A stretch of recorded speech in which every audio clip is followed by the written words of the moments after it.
Hello guys and welcome to Switch to Play episode 3 with me, Colm, Josh and Tom. No special guest this week, unfortunately. Right, this week we'll be discussing the transfers that have gone on in the past week, some rumours, and also opening day fixtures of next season's Premier League and Championship. We might get on to that. And the Scottish. We may get on to that, but you know, we will. Influences from other people. So on to the transfers, and Tom, what transfer this week caught your eye?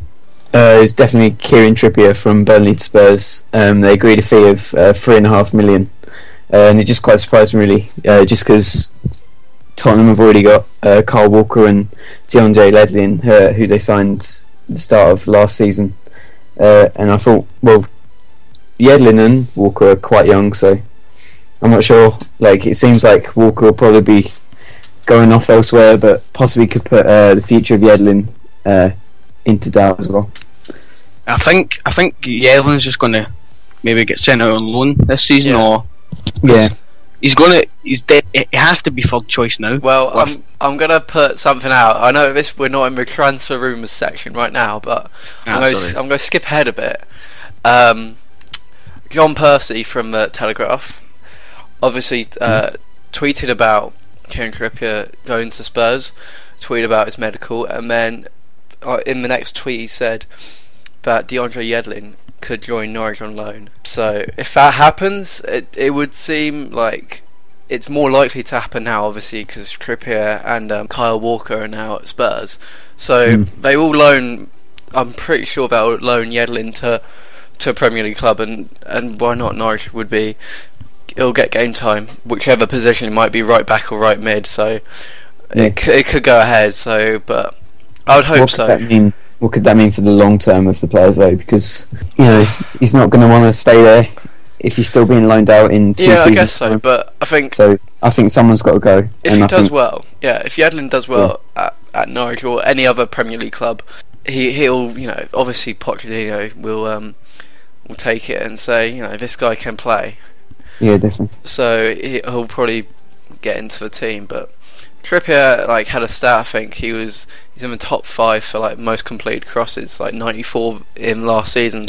So he's a very attacking right back, which suits Spurs' philosophy really, because they do like to use the width of the pitch. So I think it's a good signing. But will he start? I don't think so. But it's good. It's good backup. Because obviously they've got the Europa League. Yeah, I think so. But I think the thing you're saying about the 94 thingy, the crosses thing, that's really good considering they got relegated. Yeah. So the thing, for Burnley, they have to look at that and think, well, we're getting the balls in, and we were attacking, but we just couldn't score. We couldn't finish, so that's what put them down. Eventually, I'm surprised about the length of the contract they gave Trippier, because it was a 5-year deal. It's a long contract, so I was what age is he? 23 or 24. So, but still, it's a long contract. So, I'm surprised about the fee. 3.5 million is good business for Burnley, but it's a shame that Burnley are losing players like Ings and Trippier. So it's going to be even harder for them to come back up. To get them back into a Premier League. But he's done wonders for them. I wouldn't say they're not really a Premier League club. Let's be honest. They're quite a small club. So it was an amazing achievement for them to be in the Premier League last season. So, but they're a well supported club and they're a good family club. So I would like to see them come back up, but I highly doubt it now. Moving on, Josh. Hello. What transfer do you want to speak about? Well, we touched on it last episode with the transfer rumours, but Micah Richards to Villa, that's now been confirmed.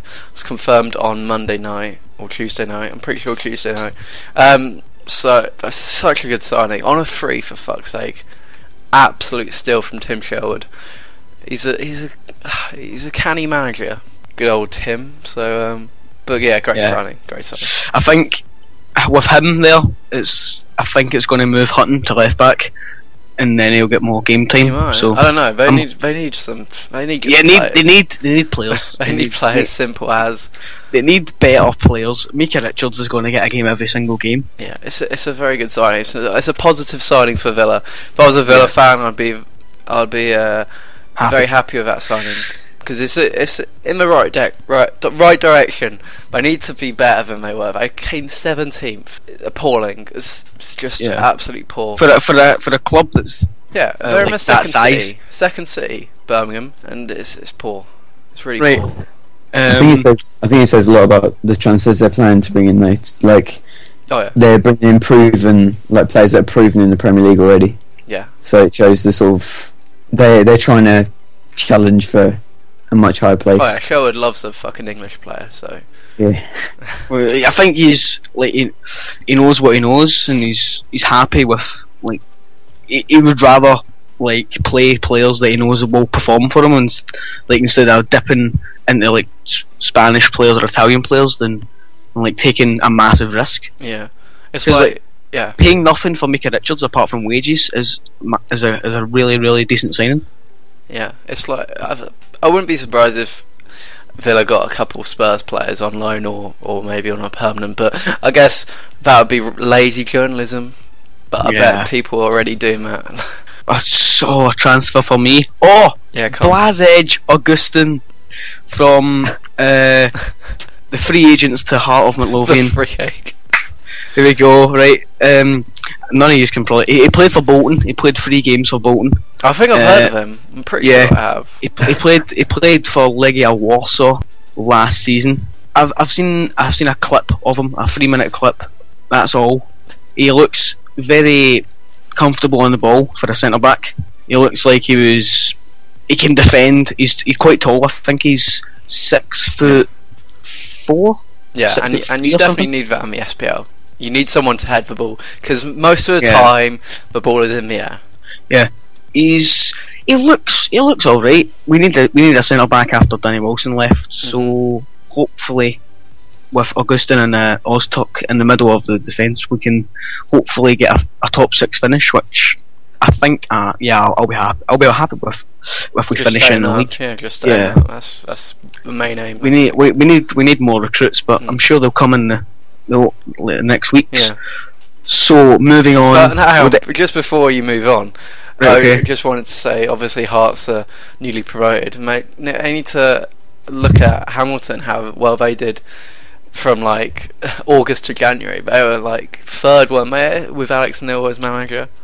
Yeah, I think they were the highest they were 3rd. Yeah, so they got obviously they didn't have a good end to the season, like coming 8th or 7th, but still, you got to strive to that. You got to take that model and adapt it to Hearts. But I think Hearts was definitely step up. They got confidence, obviously, with winning the league with like 90 odd points. So yeah, hopefully. Quickly to the transfer rumours. Petr Cech from Chelsea to Arsenal. I think that'll be a good signing. That is an amazing signing. Like, because Szczesny's just I'm not comfortable watching Szczesny, to be honest. No, it is a big signing.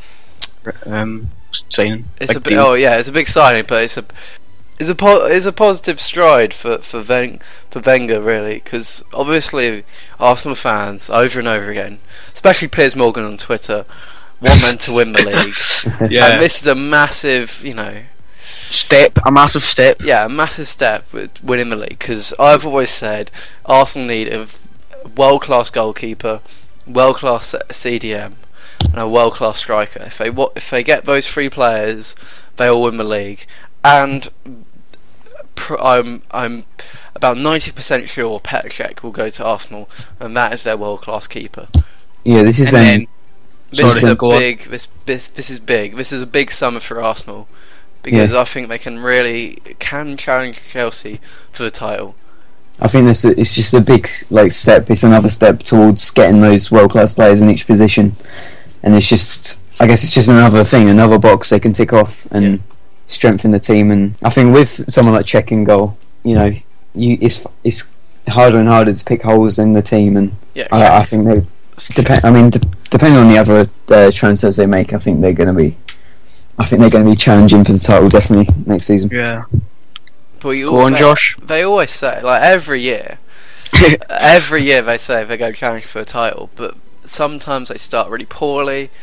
Like last season this season they started really poorly. They're like 16 points off Chelsea by fucking October, so they got to improve that. They got to have a good start and just hope that Chelsea, fuck up really. Another thing is, they need to have, like, in the big games against your Man United, your Man Cities, your Chelseas, maybe occasionally Liverpool and Spurs, they need to perform. They need to win one out of the two games against them, or even both. Depends what time of the season they play them. They improved. They improved on that last season.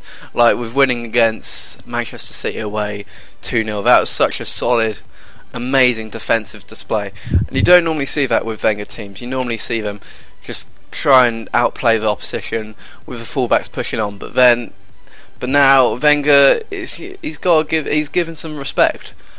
Which teams like Manchester City, Chelsea and Manchester United deserve really. So he's definitely changed his game plan in the big games, so it'll be interesting to see, will he stick with that this season or will he change it again? So, but we're all speculating. I can't wait for the season to get underway really, even it's like 49 days, so it's counting down already. Yeah, I know. On to, I thought this player was going to go to Arsenal at one point. Jeffrey Kondogbia from Monaco to Inter Milan. If it's €35 million if he signs. Yeah, it's a lot of money. And also a shout out to @Graham1894 for that rumour. Thanks, mate. And if any of you want to be on the podcast or be talked about, send in your rumours on Twitter. It's @SwitchToPlay YouTube. Thank you. So Kondogbia to Inter Milan. It's a pretty good signing for Inter Milan. Very good signing. Which I don't think anyone was predicting. Yeah, I'm quite surprised to be honest that they're able to attract such. It does go through. Like, where did they finish last season? Was it 8th or 10th? Yeah, 8th. They finished 10th. Yeah. Sure. No, was it not? No, Milan finished 10th. Oh, sorry. And finished 8th. Yeah. But either way, I wasn't be expecting them to get a player like Kondogbia in, but if they're still able to attract sort of high caliber signings, then let's be honest, it's Inter Milan. It's Inter fucking Milan. It's a massive club, absolutely huge club. But would you? You would rather want if you're moving for £35 million, you want to play in a continental competition. Yeah, but obviously with this signing, they should be challenging those positions. Yeah. The midfield is going to look very good. He believes in the project. He definitely believes. It's like Di Maria. He signed for Manchester United last season. He didn't have any European football. So if you take that, then Kondogbia, he's a lesser player than Di Maria. So I don't know why. Inter Milan is definitely a step up from Monaco. Yeah, perhaps them not being in a continental competition as well. Maybe it takes pressure off. It gives them a season just league football to kind of get integrated into the team, ensure his first team football. And I think in some ways it could be better because he hasn't got that extra pressure of extra games having to play, and he can just play once a week with the team. And in some ways it might be better than going straight in to a new team with having to play in Europa or Champions League. Yeah, I get what you mean, but I'm actually still surprised that he's actually going to go there now. Mario Mandzukic, Atletico Madrid to Juventus, with I think Tevez and Llorente are going to be exiting the club, so Mandzukic is a very, very good signing for Juventus. Yeah, great signing, absolutely great signing. He's such a good player, Mandzukic. Like, he had a lot of stick, obviously, when he went to Atletico Madrid, and because people doubted him that he's not going to score enough goals to send Atletico Madrid to the Champions League or in chance or hunt for the title, but did well, scored 17 goals, and obviously him and Griezmann played well together, but obviously his falling out with Simeone towards the end of the season didn't help his cause, and going to get moved on, because if you don't agree with Simeone, he'll kick you out. And he'll kick the living shit out of you. He is a strict. He's a very strict manager. No one can argue against him. But he gets the job done. Yeah. So we can't fault him. He still scored. I think it was 20 goals last season. Yeah. And that was his first season at the club. So he shows that he can put them away, and yeah, he's definitely a good signing for him. Well, where is Martinez gonna go? This is the biggest thing every season. Like, where is Martinez going to go? Definitely Atletico Madrid, pretty sure. Yeah. I think... Porto, we were saying like, definitely Milan, AC Milan, then we said definitely Milan. Man, I got sources inside the club. If Martinez does go to Atletico Madrid, that is a fucking great business. And apparently Atletico Madrid are in for Vieto from Villarreal. So Vieto and Martinez up front, like, whoa. Holy fucking shit. That they're in business. They mean serious business in the Liga. Even with the likes of Barcelona, with obviously Messi, Neymar and Suarez, and then you got Real Madrid with Benzema, Ronaldo and Bale. But, Martinez, Vieto and Griezmann, that's not... Obviously it's not on that level, but it's an incredible front three. And, that would probably be one of the best front threes in world football. Yeah, see the thing you were touching on about the one of the best front threes, especially in the form of what Griezmann is playing at. Yeah, he's playing in the form of his career. And Martinez, he's absolutely tearing up in Porto. And Vieto's he's had his upcoming season. Really, he's done so well, and he deserves his. I wouldn't say Villarreal, a big club in Spain, but even bigger club now, Atletico Madrid. So it's a step up for him, and it will only enhance his young career, because he's only 21. So he's a one to look out for. I hope he does really well. If he does go to Atletico Madrid, good luck. I don't think he needs the luck. I think he's going to do what he always does. Just play how you are. This is the tip. Just play how you are. Just score some goals. And remember, I was going to say, I think it's fair to say that wherever Martinez goes, it'll be a good signing. I think any club wouldn't be too unhappy with him joining. Banging 20-25 goals a season. I don't know. On to the fixtures, which the game. Whoop whoop. Keep that in at the end. This is the son of the Premier League fixtures. The Premier League fixtures. The games start on Saturday, the 8th of August, with Arsenal against West Ham, Bournemouth, Aston Villa, Chelsea, Swansea, Everton, Watford, Leicester, Sunderland. Massive game at Old Trafford with Man United, Tottenham, Newcastle, Southampton, newly promoted Norwich play Palace at home, Stoke against Liverpool, and West Brom, Man City. These games, some of them look really good, some of them look really bad, but it's the BPL. We're going to watch them. I think the Man United Tottenham game could be quite interesting, but I can't really see any other winner than United at this moment in time. Yeah. Liverpool Stoke should be interesting. Yeah. Is it me? But on the sofa for Liverpool fans, possibly. Is it me or West Brom Man City has an absolute Man City win, about 2-0 or 3-0 written over it, or is it just me? Already looking at that, that's 3-0 definitely. I was going to ask, do you want to do predictions or do we just leave? Oh, not now, but I'm just saying, that just sticks out of me as a Man City 2-0, 3-0 win. There's a few in there that just stick out. Chelsea, Swansea, 3-1. Arsenal, West Ham, they're going to win. I think Southampton will just walk over Newcastle. I was thinking Palace. Everton. I think Newcastle could do a job on Southampton. Big Steve. It's Big Steve. First home game in charge. I'd like to see. I'd actually like to see him do well in that game. They will. I think Have faith. It's a tough opening fixture.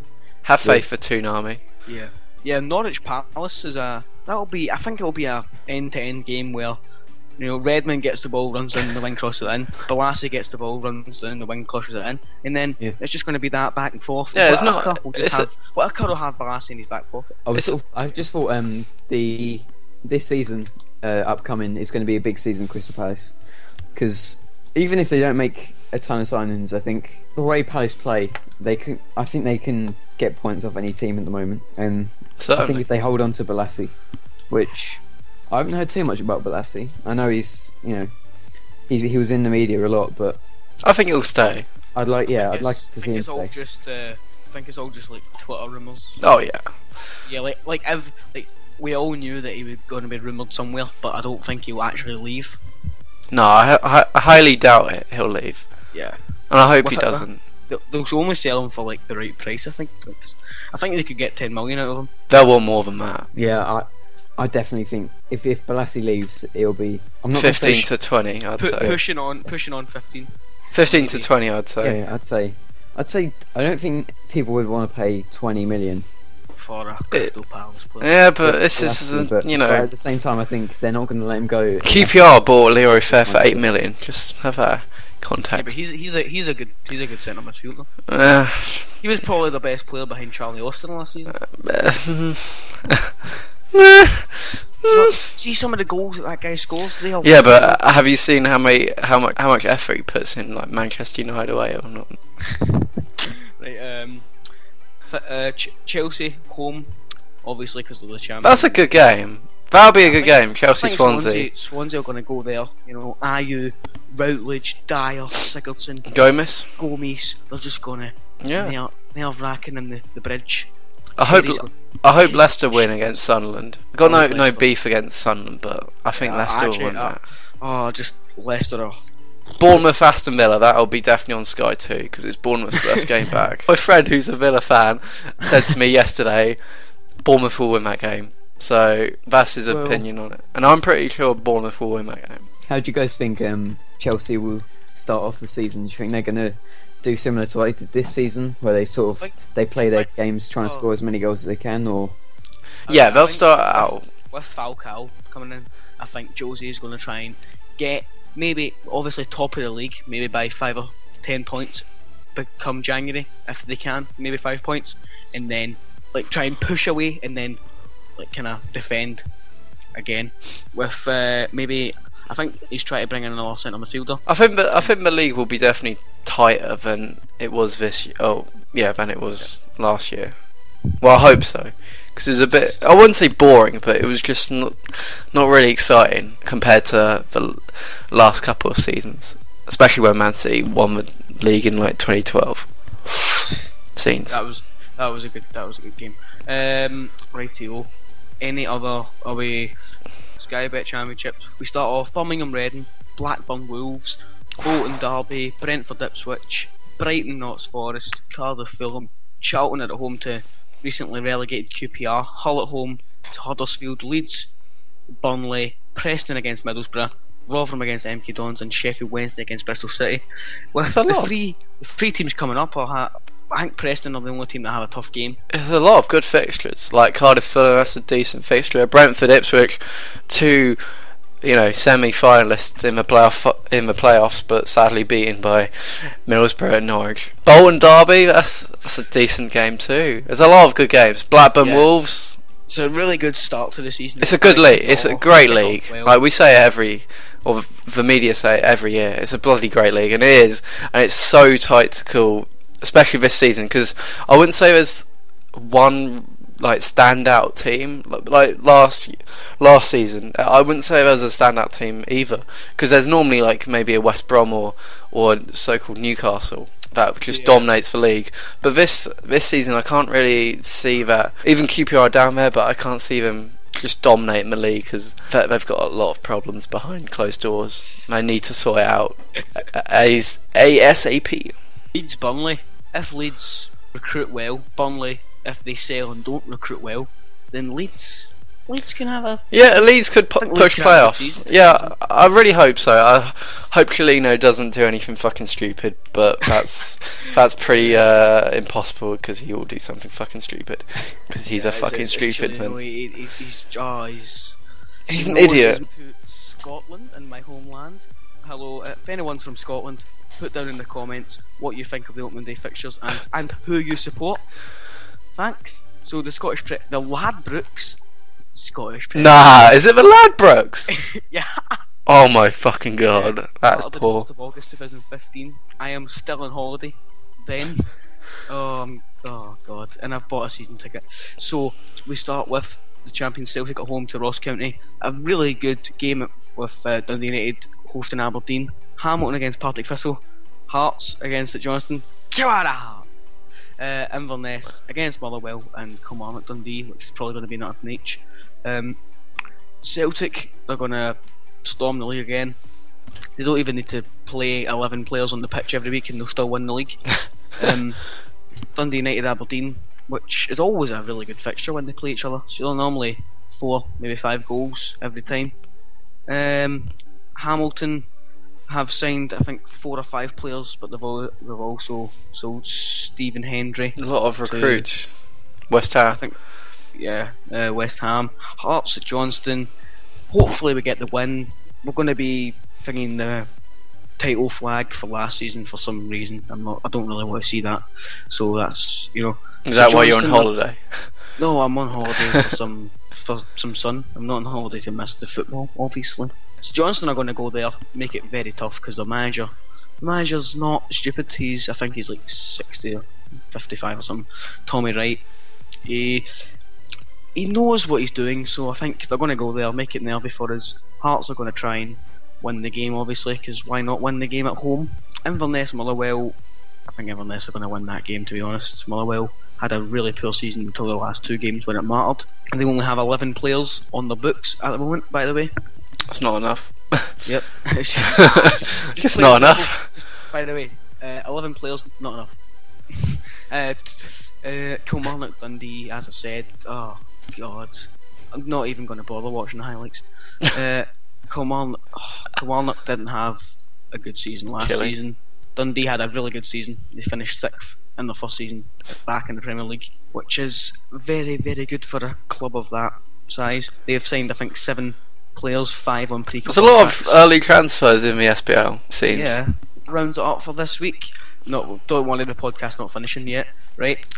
On to the under-21 Euros. England lost the opening game against Portugal. Yeah, William Carvalho was just fan-bloody-tastic. Yeah. He's too good. Yeah, But that's why why is he even there? They put him in, haven't they, to help the under-21s on their way. Yeah, to glory. And I think to give Sporting Lisbon some money because Arsenal just bid 28 million for him. It's a lot of money. Cheeky. Right. Yeah, England. The team that they put out actually looked not bad. They looked like, we'll going out. Let's try and win the game, lads. And I thought they were going to win the game as well. Yeah. Unfortunately, they didn't. I'm surprised they didn't start Alex Pritchard because I've always been impressed with him when I've seen him play in real life. Well, in the flesh or on the TVs. But yeah, currently, as we're recording, just to give you behind the scenes access, we're recording on Sunday night, and England currently playing Sweden, and it's in the 12th minute, so you can now know what time we're recording. Yeah, because we are recording at this time because It's no by I'm at Alton Towers on Monday, and He's got to go. Can't record that time. So tonight I am leaving and then going to Alton Towers. So wish me luck and hopefully I don't lose a leg. Oh, also the under-21 Euros competition. Sweden beat Italy, and that is for our friend Hag. a viewer and a subscriber. He is our subscriber Hag. and a viewer and our friend, who is Swedish, and he hopes that Sweden go on to lift the trophy thanks to John Guidetti's goals. But John Guidetti is probably Sweden's best player. Certainly. Yeah. Italy were, I expected more from Italy, but you got to give credit to Sweden. They were tremendous throughout the whole 90 minutes, and they caused a shock. They gave it though. I think when they went 1-0 down, we need to go for this because if we get beat, then we have tough games against England and Portugal because Portugal Portugal looks so solid.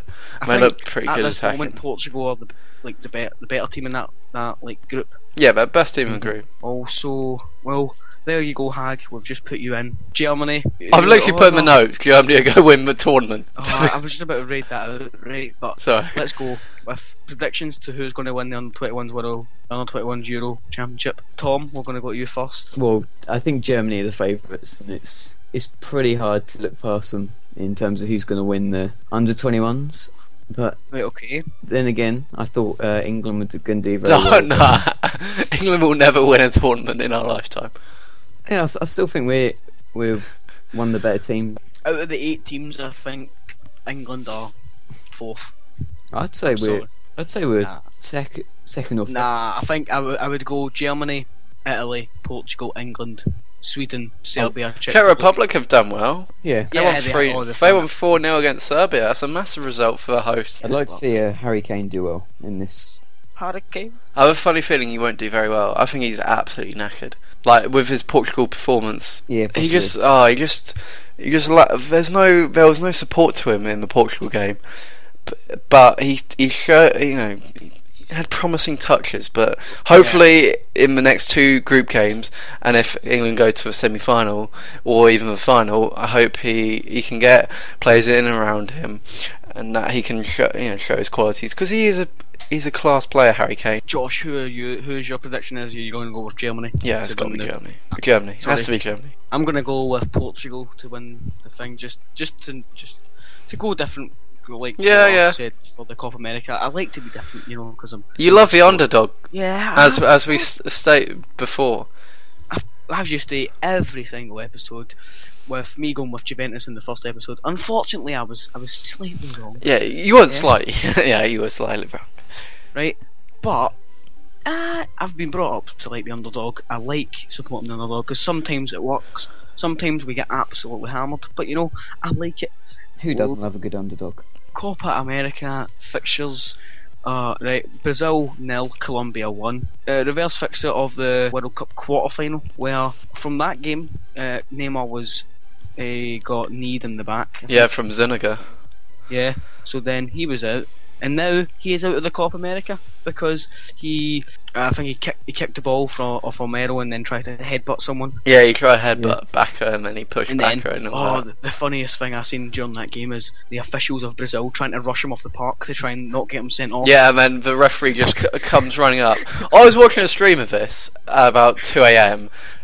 British time, and like the camera, I presume the camera crew for particular TV station, they had a cameraman following the ref, so he was just running around. It was great TV. It was like fucking slapstick comedy. It's brilliant. After Neymar's 4-game ban, they ended up losing 1-0 to Colombia anyway. So Yeah, Oh, but I seen this thing on Twitter, and it was the Lethal Bizzle song "Pow." yeah, So when Backer came in and pushed Neymar, I was like, "Pow!" but It's the funniest thing ever. I think if Brazil don't get to a final, I think the Neymar suspension gets carried on for the World Cup qualifiers for Russia. Oh, for Russia at the moment, it might be obviously different country in the next, but at the moment it's Russia. So I think that's right. You can obviously put in the comments if I'm wrong, and any other things we get wrong, you can put comments. We will get stuff wrong. Guys, if you do, please comment it down below and try and tell us what to do better and give us improvements. Put down below like transfer rumours.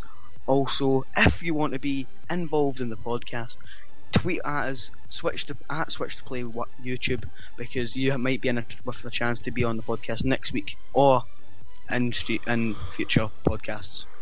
Yeah, it's all Argentina about. 1, Jamaica 0. A valiant effort from the Jamaicans. That literally happened last night, as we're obviously Saturday night. So we're recording on Sunday. I'd say Jamaica.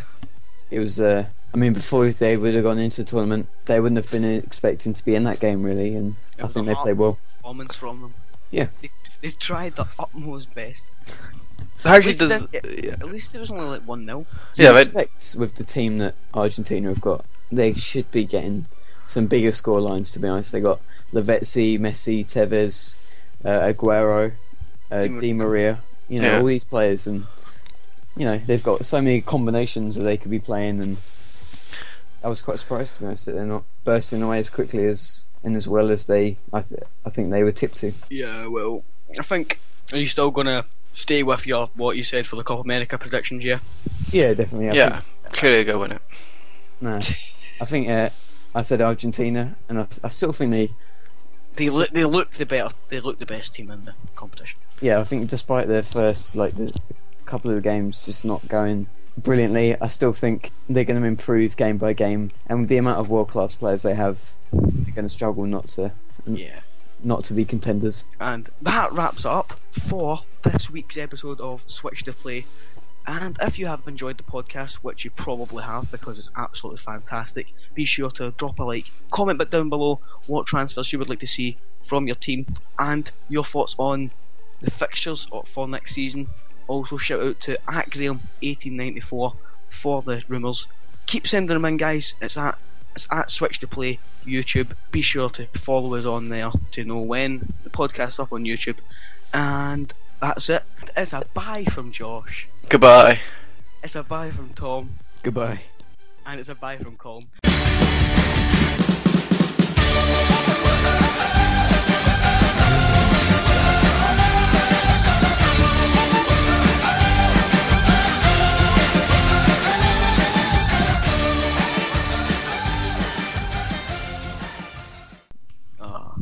No way.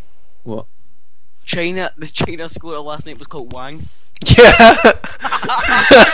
Yeah. I love it. Just getting my belly. Right.